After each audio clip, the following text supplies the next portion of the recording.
Hello and welcome to another episode of the Sports Centre YouTube channel. I am here with Carl again today. As you can see, he's sporting his faithful Toonami jersey. That means only one thing. We're talking about Newcastle and one player in particular. I'll let you take the lead on this one, Carl, since it's you're faithful. Yeah. How are we doing? All Good good, to be mate. back. All good. Yep. All Good. good. So yeah, mate, we're on about talking about Alexander Isak. Yep. So I don't know what your thoughts are, but I'm going to go straight in there and just throw out a couple of stats. I've compared him. I've got a couple of comparisons with other players. Yep. Because myself and other Newcastle fans rate him highly, very highly. But how high do other people rate him? So what I've done is I've just gone Premier League only goal tallies over the last 2 seasons, because obviously Isak's only been with us for two. This is his second season. So in the first season, he was quite injury prone, and he was sharing a lot of game time with Callum Wilson. So just to confirm, this is his second season. He signed at the beginning of the season before. Is that right? Yeah, that's right. Yeah. So he scored 10 in 22. So not too bad. It's 1 in 2 pretty much. That was last season. Haaland, that was last season. Okay. So he only played 22 games and got 10 in his first season.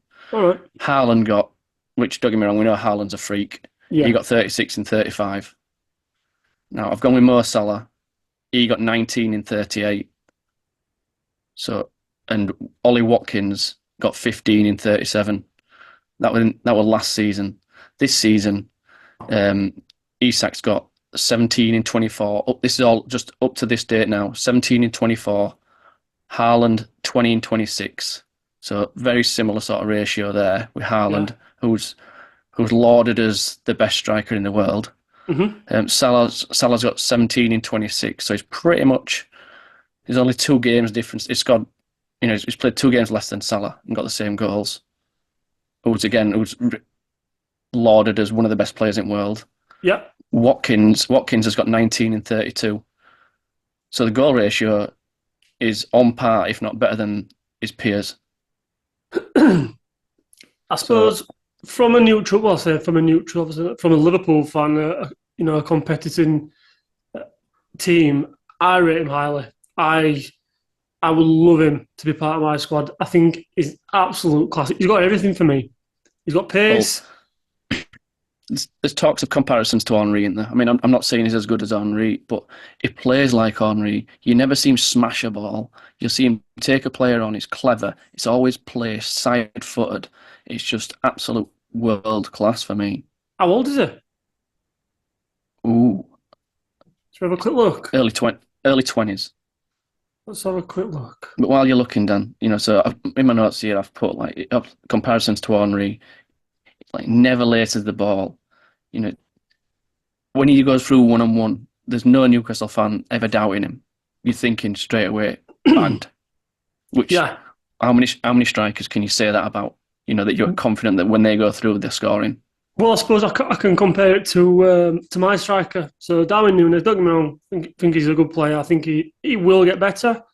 But the point that you were just making then, if he's going through one-on-one, I have no idea what he's going to do. I have no idea whether he's erratic. He's going to do some absolute class. Yeah. And last week, I knew we were going to do this podcast, so I've been kind of keeping a bit of a close eye on him. And that finish, I think it was for his second goal last weekend. So he'd gone through and he took this tiny, tiny little touch before he finished it. And it was such a minute touch, but it was just a little touch just to get it half a yard away to the side. And then bam, and he shot almost, it was almost like it was 2 actions that he kind of rolled into one. And he made it look dead easy. And to probably a lot of people that won't see football in that detail won't appreciate that. But for me, that little touch he did there was like going at that pace as well, because he was going at some pace. And I think to get in the box, to stay that composed, to finish it the way he did, I thought, that's class, is that? Really good.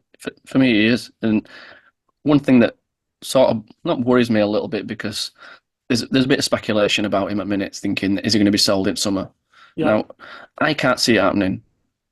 and I've said it before many times, I'm not a biased person, but I can't see it happening for a couple of reasons. One being, he signed on a 6-year deal. Yeah. So he's still got 4 years remaining. We paid 60 million, I think rising to 67 million for him. So he cost quite a fair bit then, didn't it? It cost a fair bit. He's our record signing. Mm-hmm. But I think to myself, if in this current climate, people like your Caicedos, Enzo Fernandez are going for 100s, 120s, what the hell is a guy going with a 4-year contract who's, in my opinion, probably second best striker in the league? What is he going to be going for? And he's going to guarantee 20 plus goals a season. Yeah. For me, he's got to be going at 150, 160, and I can't see anybody paying that, especially not Premier League. I think where the market is as well, everyone's kind of scared of this FFP as well, aren't they, at the moment? Yeah. So I'd be very, very shocked if he leaves us, especially to another Premier League team. I can't see him going anywhere unless we have to sell. But he's got age on his side. He's 24. So you'd like to think that he's got another couple of years before probably he's going to reach his peak, which is for people like us a scary thought. People like Newcastle fans a really, really exciting thought. Absolutely, yeah. They say, don't they, that you kind of get to 27, 28. That's when you kind of really hit your peak. Yeah. So he's got another couple of seasons before he's even going to hit that level if he carries on going. So I think you're right, mate. His stock's only going to rise. The only doubt on him is he's not injury prone, but he gets these little niggles every so often. Now, the last few months, I think he's missed very little games. So he's been a lot more consistent, so hopefully he's got over his little niggles. But apart from that, I've got nothing but praise for the guy, and we absolutely love him. We want him going nowhere. Just a comment on his injury stuff. Do you think that's got anything to do with his build? Because he's not a big skinny guy. That's what I mean. Skinny. And I think does he almost need to get in the gym a little bit and put a bit of muscle on to help him with that? Maybe so, but does he lose a yard of pace by doing that? I think potentially, yeah. One thing that I just did wonder about, I thought he's dead skinny. He's really, really skinny. Yes, but he's got everything, mate. He's got everything. Can't praise him enough. No, I know a lot of people think because you're a Newcastle fan that it was you that promoted to do this podcast. But it was actually my idea, wasn't it? It was, yeah, it was. Because I'm a big fan of him. I think he's really good. And as I say, I'd love to have him in a red shirt. I think he'd fit in any team. He'd go in any team. I think he would even go into City's team. Maybe not starting every game, but I think he'd definitely rotate with Haaland. He'd go in any team.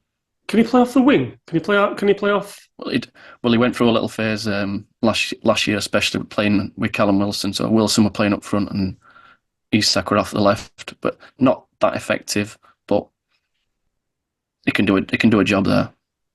I think he comes from wide a lot of times anyway, and then he bends it in just like Henry used to. Well, I was about to say Henry used to kind of hog that left touchline, didn't he, a lot, and do a lot of his work down that left hand side. But he's I think obviously Swedish, and Zlatan spoke about him unbelievably highly, saying he's going to beat all Zlatan's records. He's the next best thing for Sweden. So if he's saying something like that, then I'm going to say it's pretty high level of esteem there in it because Zlatan don't give praise out easily as well, but probably a bit of Swedish bias going on like that. Probably so, but still, what a boy! He is good. He's a great player, and I am kind of jealous that he's wearing the black and white stripes rather than the red of Liverpool. But I'll give praise where praise is due. Class player, really like him. Yeah, man. Sound. On that note, Carl, we'll wrap it up then. Right, pal. Until next time. Mate. Until next time, mate. I'll catch you in a bit. And as always, guys, don't forget to smash that like button, subscribe to the channel, and share the content. Take care. Catch you in a bit.